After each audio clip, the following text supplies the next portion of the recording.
We have Dan now. Good. Okay, let's bring him in then.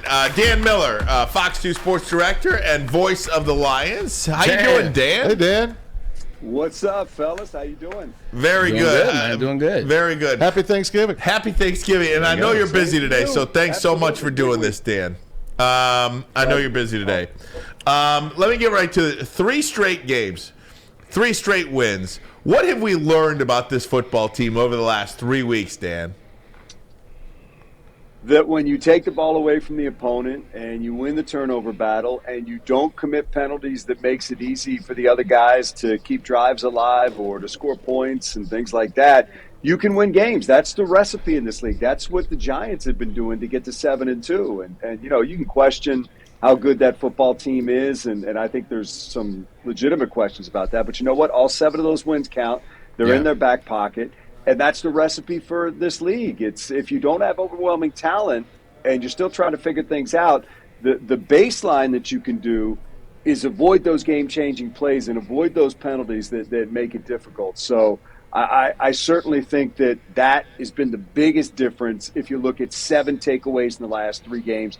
Defense is playing better, only giving up 19 points a game as opposed to upwards of 30 before that. So those are some things that jump out to me. Better question, where in the hell are you? I am in Allen Park.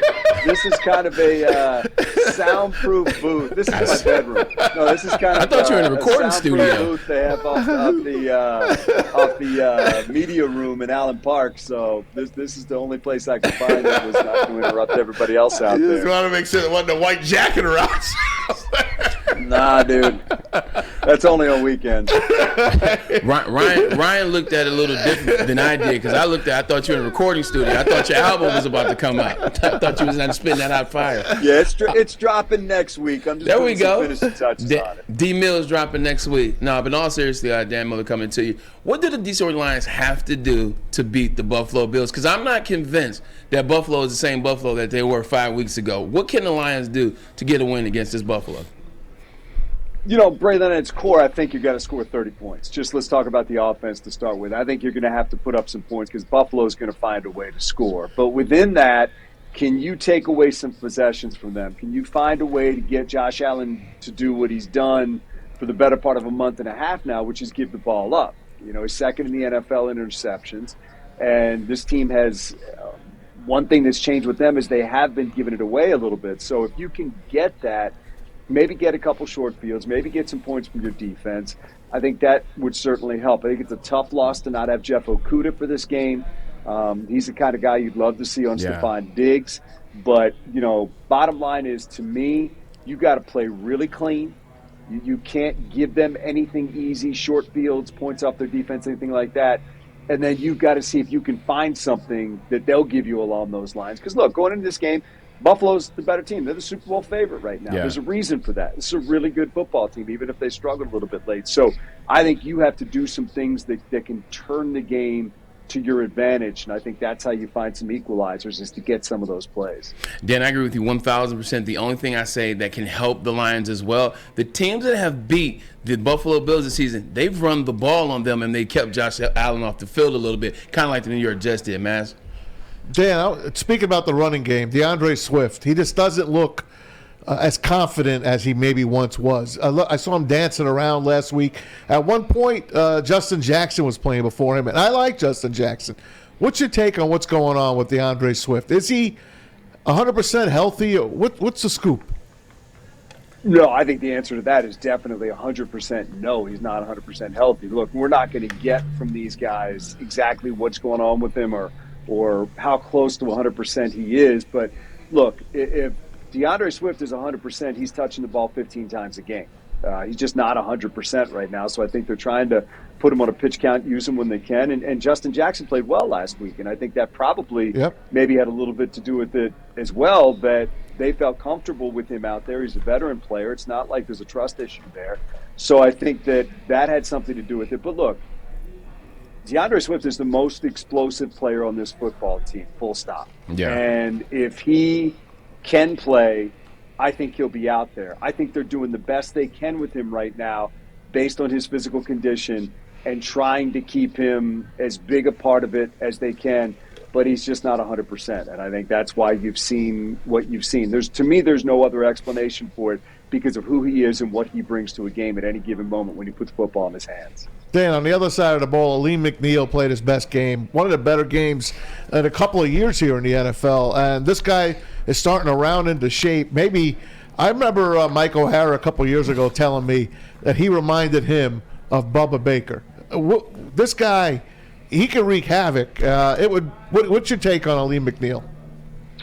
Well, it was his best game as a pro. There's no doubt about that. You're talking 10 quarterback pressures. That's off the charts. And I think, look, the hope is that he can be that kind of disruptive player. And the hope is that he can be that kind of disruptive player on the interior, because that's something that they've lacked for a while now, is a guy that can collapse the pocket, not give the quarterback any room to step up, and pressure the quarterback from the middle, which opens up the ends where you hope that Hutch and whomever's playing on the other side, be it Julian Okwara, hopefully soon Romeo Okwara, Charles Harris has been hurt, whoever it is, Kaminsky, whomever it is, that opens things up for them as well. Look, he's a really talented, athletic, 330 some odd pound man that you see what he can do when he's right. And I think, you know, what you hope is that the light bulb comes on and he realizes how dominant he can be when he's at his best, and that's a sign of things to come. But that was by far the best game we've seen from him. But I think it's also a game that they've kind of been waiting for because they feel like he's capable of that. Talking to Dan Miller, voice of the Lions, Fox 2 sports director. Dan, I think, knowing you as long as I have, I think I know what you're going to say. Just keep winning and everything will take care of itself. But the playoffs, I mean, it's fun. It's fun to look at these games, watch San Francisco last night, and root for a loss and all that. Now they blew them out, but nonetheless, it's fun to play this game. How much fun are you having? And do you believe this team can get to 9 wins and finish these 7 games 5-2?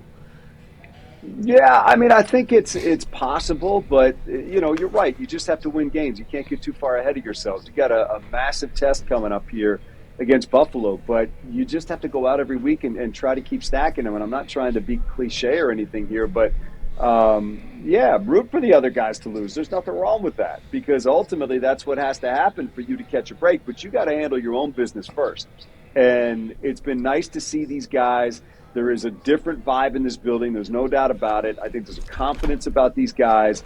2 games in a row, they've been able to, you know, before this, they've been able to, you know, make a stop at the end of the game defensively to win it. This game, they didn't need to do that because they just handled the Giants and were up 2 scores. So, look, do I think it's fun to think about? 100%. It is. It's much more fun to be relevant than irrelevant. And they were irrelevant 3 weeks ago. So I think let's just see where it takes them. I think I hate the schedule game. I'm not a believer in it, but if you look at the records of the teams that are in front of them, they don't look great. But you know what? The Giants would have said this Lions team record doesn't look great when they went in there to play as well. So it really just comes down to you playing and doing what you have to do to win. Dan, don't think I was going to let you get out of here without talking about the game. Speaking about taking care of business, will the Michigan Wolverines take care of business? On Fox 2, by the way. Columbus. On Fox 2, by the way. Yeah. Will they take care of business? No. I think it's going to be tough. I need to see Braylon. I need to see that passing game look better. Yeah. I just think you're going to need to score some points to beat these guys, and you're not going to do it with field goals. And you got to find some way for JJ to hook up with these guys to score some points. If Corum's not 100% or somewhere near that, that really puts the onus on the passing game for these guys. And I don't know what Donovan Edwards' status is, but it's really going to put the onus on the passing game. And what I saw last week wasn't good enough. It's got to be better than that. If he gets opportunities against this defense, you can't miss and think you're going to get them later. You got to take advantage of all of them to win this game. I just think, to me, going in, Ohio State is the favorite. I just think Michigan needs to do some things that we haven't seen in the past couple of weeks. And I think JJ's really got to put together that Aleem McNeil type of game and have himself a big game for them to win. Charles Woodson and Dan Miller on the same day. Good day for us. We're doing great. Thanks, Dan. Appreciate it, buddy. Yeah.